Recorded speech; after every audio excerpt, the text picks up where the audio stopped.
Sim. É uma primeira conversa Uhum. e que surgiu da nossa curiosidade a respeito do Cartas a Cuné, né? Cartas a Nhacuné. A Nhacuné, que é o tal de Policarpo, que escreve para Nhacuné, assim, com um pretexto, ela, na verdade, é um pretexto dele falar sobre as impressões que ele tem daqui Com certeza. da primeira Isso já metade foi um do recurso século XX. utilizado, as cartas persas, por exemplo, eram isso. Pois é. Né? Então, aí gera muita curiosidade, porque tem algumas expressões que a gente, às vezes, fica difícil de entender o texto e o próprio contexto, né? Exatamente. Então, não se sabe também até onde aquilo é uma fantasia dele, porque ele fala em touradas. Fala em Dourado desistiu. touradas aqui em Belém e descreve assim que tem os personagens, né, da cena e como eles reverenciam o governador. Então, o que tu conheces desse livro, inclusive dele, assim, no nosso contexto familiar, anedótico, enfim? Não, eu não conheço, na verdade. Eu sabia porque a mamãe falava muito isso, né? E há uma distância abissal entre as fontes de informação da cultura daquela época para a cultura de hoje. Aquilo ali tem quase 100 anos, certo?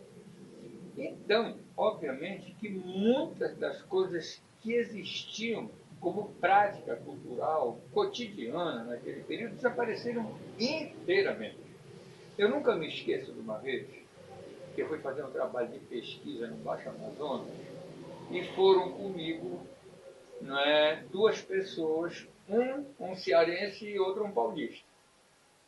E um deles se vira para mim e disse: tu és um museu. Porque quando eu cheguei lá no Surubeju, nós fomos lá pelo Surubeju, eu comecei a falar... O bairro lá de Monte Alegre, o né? nosso, Da cidade baixa. que hoje é um bairro rural, que originalmente era um vilarejo de pescadores apartado da sede municipal. O Surubeju era um mundo à parte da Monte Alegre, sede do município, cidade, que na verdade era um arremedo de cidade. Então, ele dizia que eu era um museu porque ele me via falar com as mesmas expressões que só os velhos de lá tinham, porque as gerações mais novas, a essa altura, olha, nós estamos na década de 80, portanto, há quase 40 anos atrás, as gerações mais novas já tinham sido laminadas culturalmente pelo linguajar da televisão. Ainda não existia televisão em Santarém, mas existia a repetidora e a merda da novela, das porcarias culturais enlatadas da televisão já tinha invadido e decomposto todo o extrato cultural do meio. Acabou. Conosco também aconteceu isso. Quem fez isso foi a sociedade de consumo de massa. Porque, né, é ela que é a responsável pelas enormes, pelas extraordinárias mudanças que ocorreram sobre as culturas das sociedades periféricas. Mesmo que, né, tivesse persistido alguma coisa disso, talvez até a década de 40, talvez, né, que eu imagino, porque eu não vivi essa época, mas vamos supor que tenha existido. A partir da década de 50, com a chegada da Segunda Guerra Mundial e a mundialização da sociedade de consumo de massa, os vícios do consumo de massa introduziram parâmetros culturais inteiramente diferentes e destruíram tudo que havia antes. Quer dizer, eles urbanizaram, no mau sentido, a cultura. O provincianismo se modernizou de forma caricata. Né? As expressões culturais hoje são as piores possíveis, todas elas calcadas, né, em clichês que vêm de fora. Né? E a nossa autenticidade, que existiu ainda que, embora que com os sinons da cultura do colonizador, né, e que eram produzidas por uma interferência nativa nessa cultura, esses sumiram completamente. o nosso próprio, não é um dialeto, mas o nosso próprio modo de falar, que é o que o pessoal me dizia quando chegou lá no Surubeju e me via conversar com o pessoal.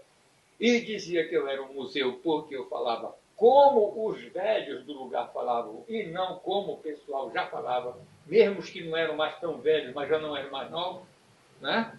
Isso aí é um sintoma terrível do arrasamento, do aplanamento cultural que ocorre, né, a partir disso. Agora, O cenário da Nhagomé é o cenário da primeira metade do século XX, provavelmente aí até antes, eu não sei porque eu não li, eu te confesso que eu não li esse livro, a mamãe tinha, né? E eu imagino que ele tenha sido feito, ele tenha sido escrito. Eu imagino, eu não posso estabelecer nada como acabado. Mas eu imagino, pelo que a mamãe falava, né, que ele tenha sido escrito ainda aí pela época que coincide com o fim do período da borracha, que seria o começo da segunda década do século XX, 1911, portanto, mais de 100 anos atrás. não, ele é de 1903. A dedicatória é de 6. Mas as cartas, quando ele escreve, ele data 1903. Então, olha só.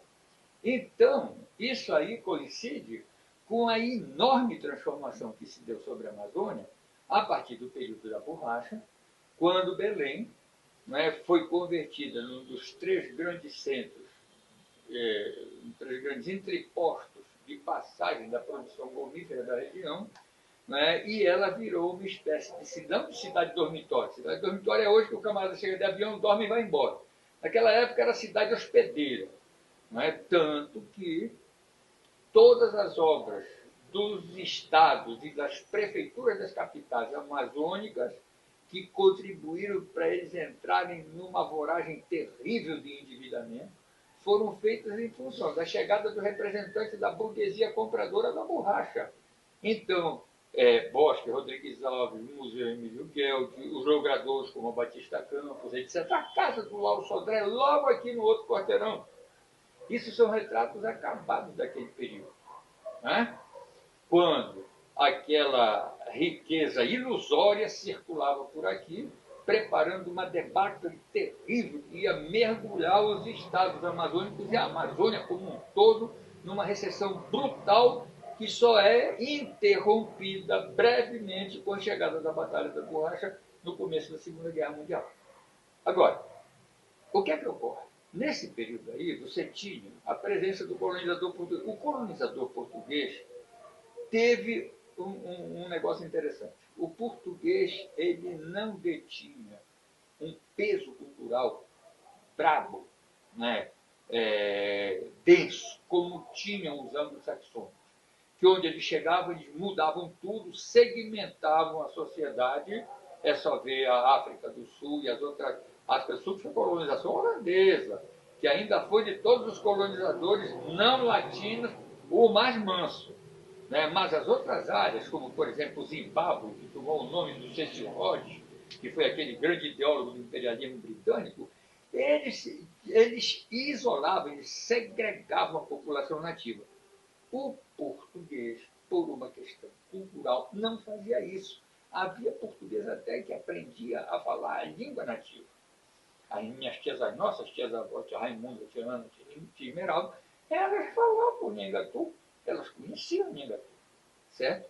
E o Bates, quando passa aqui em 1848, ele e o Wallace, que foram os dois grandes cientistas que revelaram a Amazônia ao mundo nos meados do século XIX, o Bates, principalmente, ele faz um comentário, porque ele passou 90 dias aí, né, tanto que o quinto capítulo do primeiro volume do Naturalista no Rio Amazonas é Caripi, a Baía do Marajó. E ele conta que no interior das casas se falava o tupi. O português era a língua da porta para fora e o nhangatu, tupi-guarani, era a língua da porta para dentro, a língua doméstica. E desapareceu completamente, a sociedade de consumo de massa acabou com isso. Certo? O colonizado ainda mantinha determinados elementos da sua cultura nativa que persistiram ainda que com a presença do colonizador, porém o colonizador português. certo? Quando chega a sociedade de consumo de massa, ela destrói tudo, tudo, tudo, tudo, em função da reposição de novos vícios, não de novos hábitos, mas de novos vícios associados a esse consumo. Certo? No caso de sociedades que mantiveram uma certa autonomia, como é o caso do Paraguai, sobretudo sob o governo do José Gaspar Rodrigues de França e depois do Carlos Antônio López e do filho dele, Solano López, que mantiveram o Paraguai num estado de autossuficiência produtiva. O Paraguai não tinha analfabeto, o Paraguai teve as primeiras estradas de ferro, o Paraguai construía os navios transoceânicos nos quais ele exportava a yerba mate, que era o produto de exportação do Paraguai, nos meados do século XIX. O Paraguai conservou um lado importantíssimo da sua cultura, que foi o Guarani na presença. O paraguaio fala o Guarani. Eles mantêm o Guarani como língua própria. Nós não mantivemos. Nós somos uma pocilga em todos os sentidos. Nós fomos liquidados, né, pela intervenção da sociedade de consumo de massa. Né? Onde ainda subsistem estratos sociais significativos das culturas nativas originárias, como é o caso do Peru, da Bolívia, onde a presença, por exemplo, dos incas e dos índios peruanos, e dos povos andinos, né, permanece, você tem lá também a presença da língua nativa, o quechua, o aimará, etc. Aqui não, acabou tudo. Certo? Nós ainda conservamos isso até talvez o início do século XX, até talvez a primeira metade do século XX. Porque a minha tia Raimunda, não é a minha tia Raimunda, a minha tia Ana, a minha tia Esmeralda, elas eram caboclas do Nhamundá, assim como a minha avó, não é? Dos finais do século XIX. Nhamundá é? O Nhamundá é o rio que divide o Pará do Amazonas e é onde tem do lado Faro e do outro lado, do lado paraense, Faro do lado Amazonas e Nhamundá. Né? Então, houve isso, mas acabou. Terminou. Agora, é engraçado, porque tu falaste da influência da televisão nessa mudança, né, do linguajar. E a gente também conhece a ação das missões dos americanos, que foram muito para... Não, esses são desgraçados. Porque inclusive o Munir Bandeira, no livro dele, Extraordinária Presença dos Estados Unidos no Brasil, ele menciona isso. Diz que uma das estratégias mais essenciais da expansão do consumo de massa, pronto, acabou. Nenhum outro imperialismo tinha feito isso. Eles fizeram. Aí eles liquidaram com tudo. Eles inauguram um novo modelo neocolonial terrível, que liquida com as culturas locais.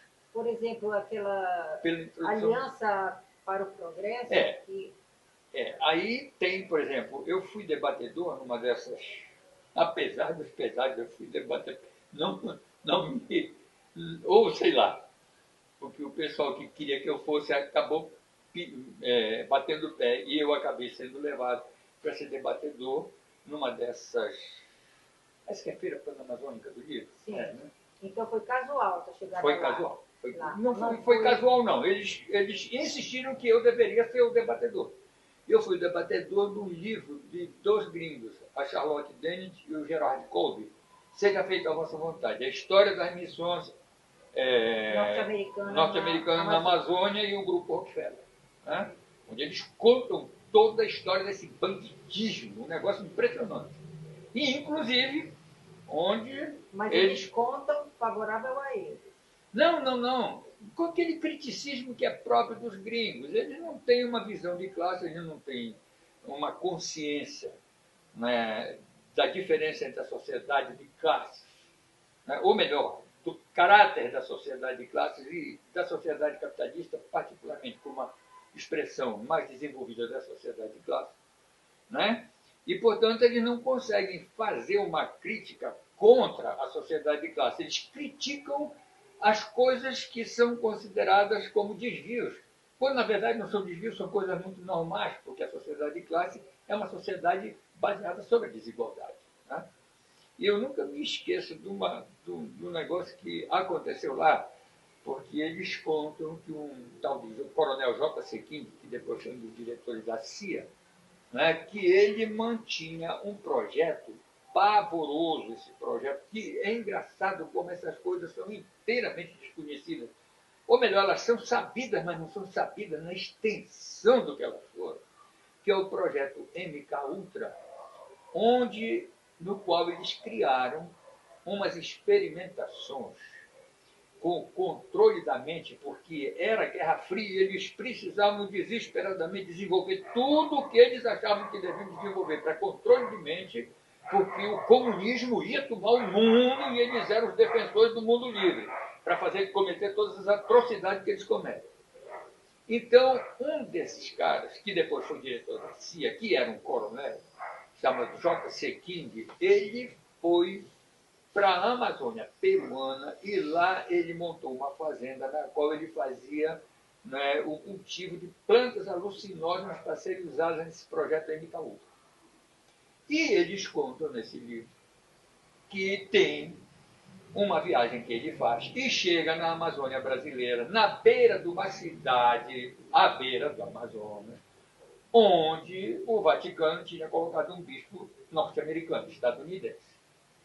E pelos diálogos que se seguem, e pelo relato que ele tem, fica claro que o bispo era um cara da CIA. Bem, a CIA é besteira, na verdade a NSA é que manda, né, no governo dos Estados Unidos. É ela que é a sede de todo o banditismo, a nata da escória daquele país está dentro da NSA. Né? Os grandes empresários, que são assessores do governo, etc. Mas a CIA é o braço articulado. NSA é uma sigla... Agência de Segurança Nacional. Agência Nacional... Uma sigla norte-americana. É, norte-americana. Que tu não fala inglês. Então, fica claro que o bispo era um agente da CIA.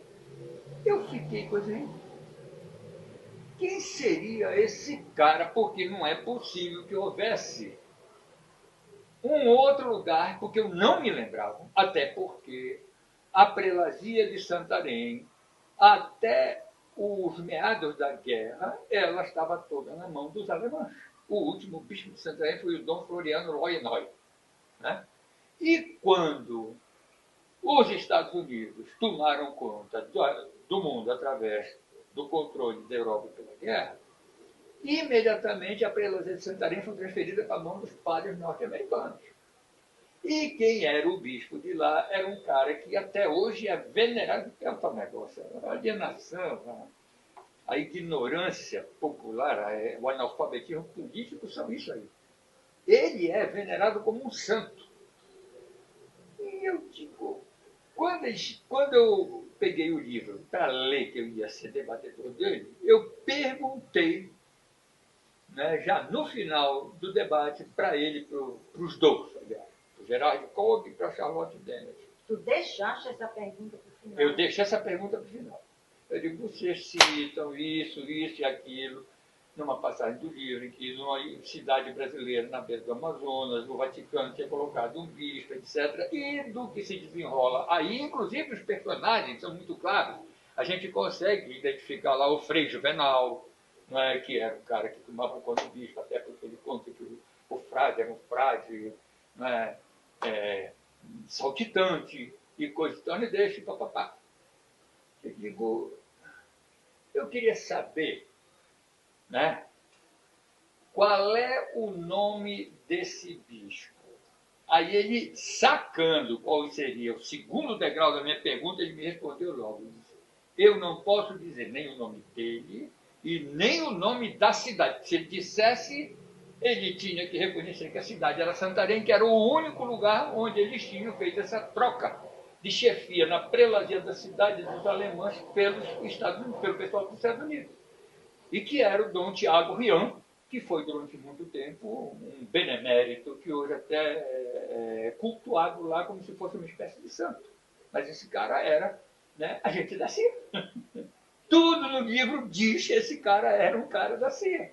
Contanto que era íntimo do Coronel King, que o Coronel King chega lá e diz para o frade que veio receber ele, que ele quer falar com ele, ele está dormindo.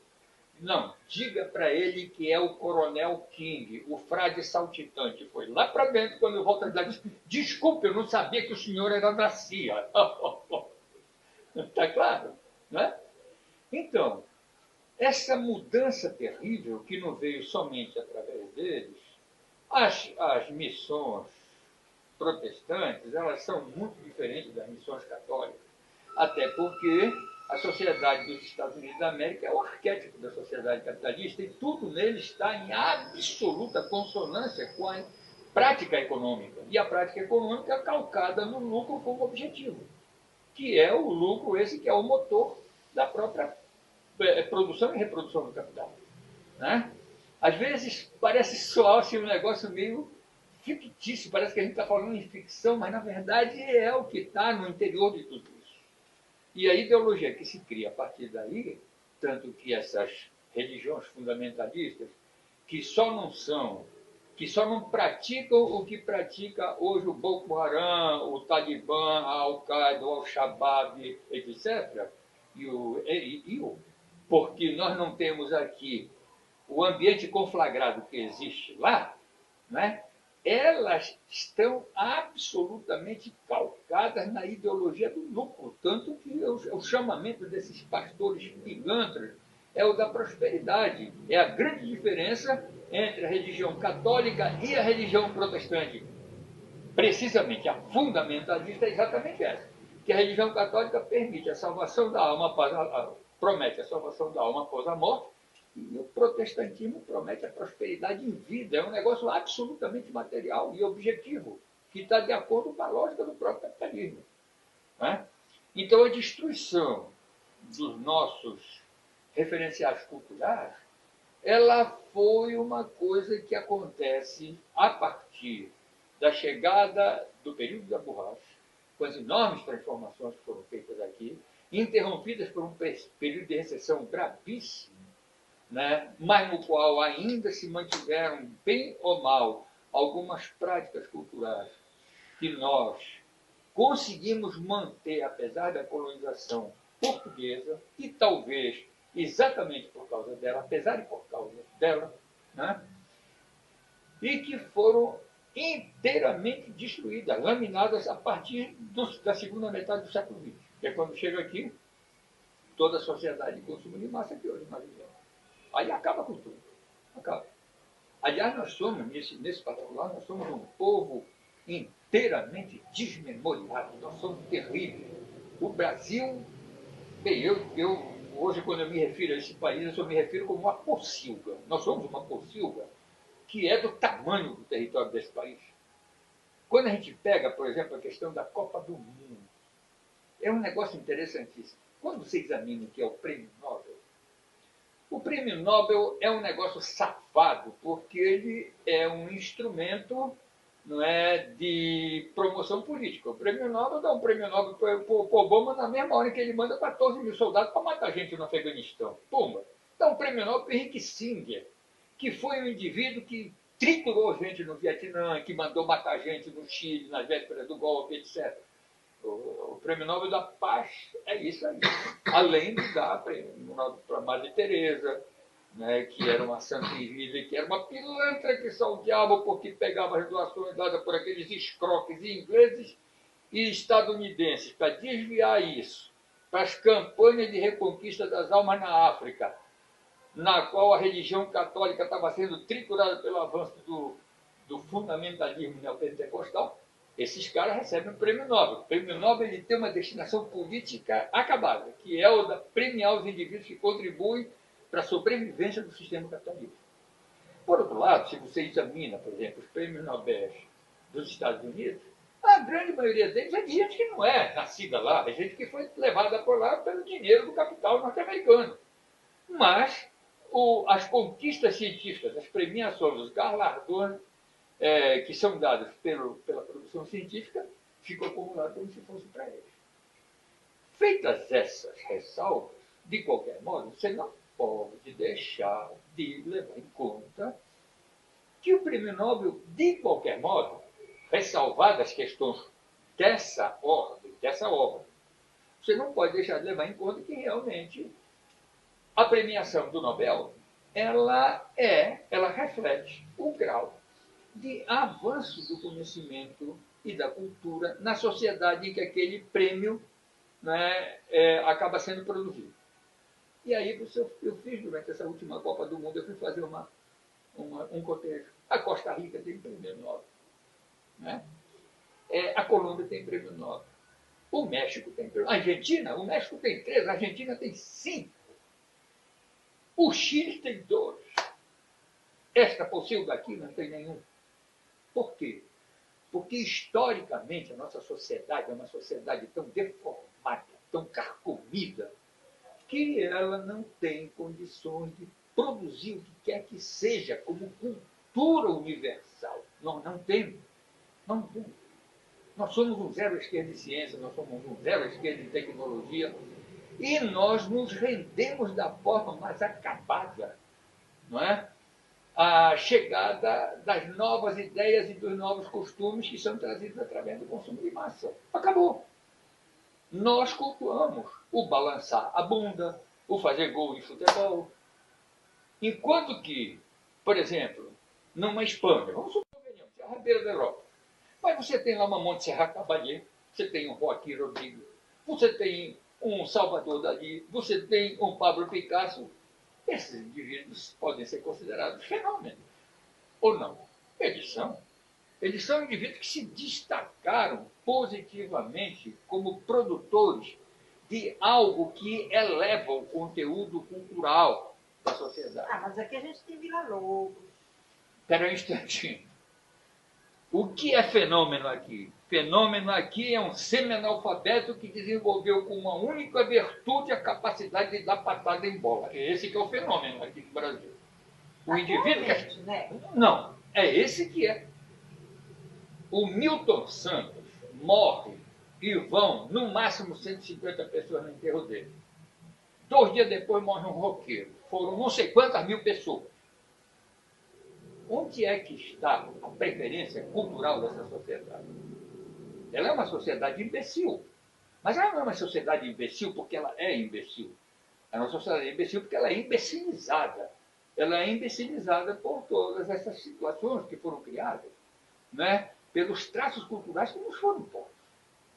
É isso aí.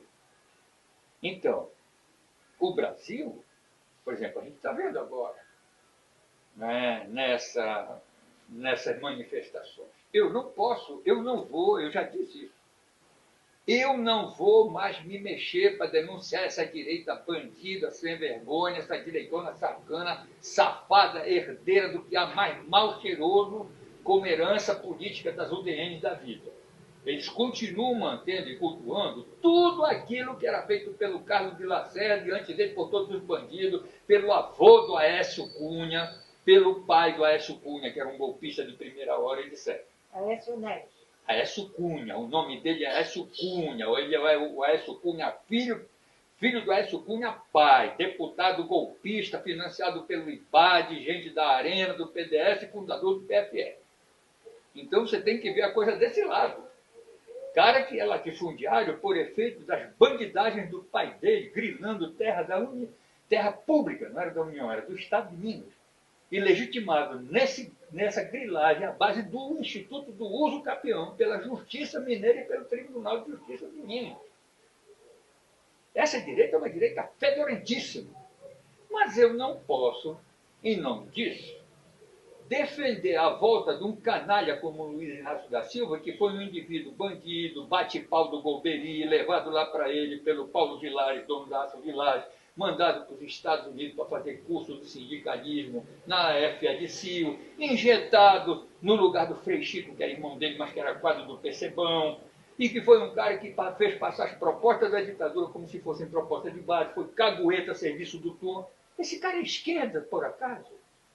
Como é que o povo brasileiro imagina que esse indivíduo é um indivíduo de esquerda? E o que eles estão tentando fazer é com que o Luiz Inácio da Silva... Bem, o PT é um nicho de oportunista, principalmente dos oportunistas da Silva. Porque não é só o Luiz Inácio, também tem a Maria Osmarina da Silva, que a vida dela é um rosário de traição. para todos os caras, desde os seringueiros, o PRC, etc., até ao apetite pantagruélico dela pelo poder.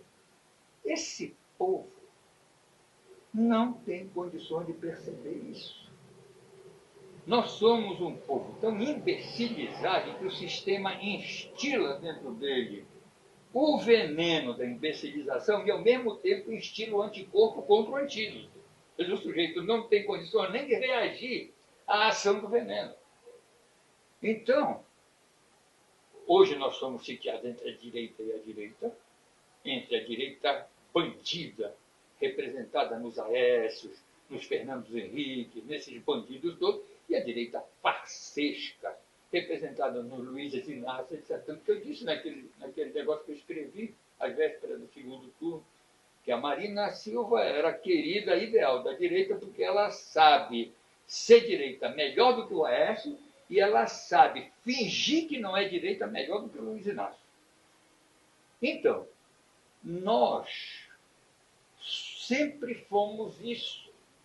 O nosso extrato cultural resultante da colonização foi o pior possível.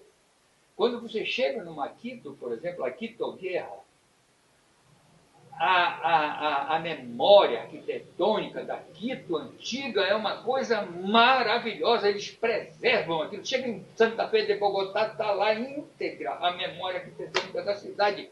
Procura nas cidades brasileiras, a exceção de Salvador, mas é um negócio caricato, aquele negócio do Pelourinho ali. Né? Quando você vai ver, não existe cuidado do Estado como representante do povo para segurar, né, os resquícios da memória da nossa história. Nós não temos isso aqui no Brasil. Nós somos um caso único. Eu digo que nós fazemos parte dos 5 países terríveis da América Latina: México, Colômbia, Peru, Brasil, Chile e Paraguai. Sim. Né? Portanto, isso que nós mantínhamos até aquela época das cartas da Nhacuné, que ainda existiam apesar de tudo, porque, né, quando chega aqui a época da borracha, nós ainda vivíamos, né, com uma presença significativa do caboclo como filho étnico e cultural do índio, e a presença da cultura nativa como herdeira da cultura índia. Isso depois do período da borracha, depois dessa depressão que medeia entre o fim do período da borracha e a assinatura dos acordos de Washington, que reinaugura a Batalha da Borracha na Segunda Guerra Mundial. Depois disso, essa cultura foi inteiramente pulverizada. Não restou nada agora. Não restou nada. Estou brega, estou brega. Não é?